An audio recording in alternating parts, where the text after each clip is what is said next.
Hey everyone, welcome back to the channel.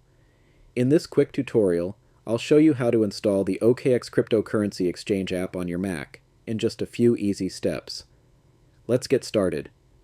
First, open Safari.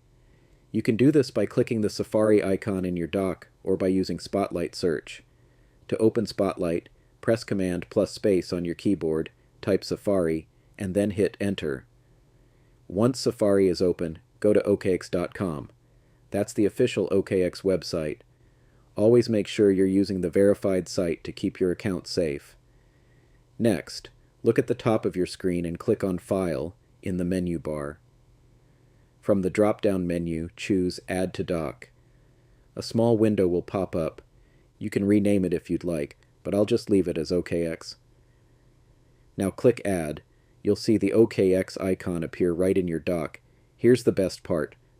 When you click on the OKX icon, it opens in its own standalone app-like window, completely separate from Safari.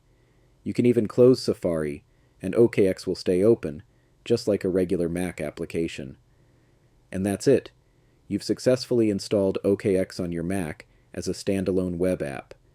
If this tutorial helped you out, make sure to like this video and subscribe for more Mac tips and crypto app installation guides. Thanks for watching, and I'll see you in the next one.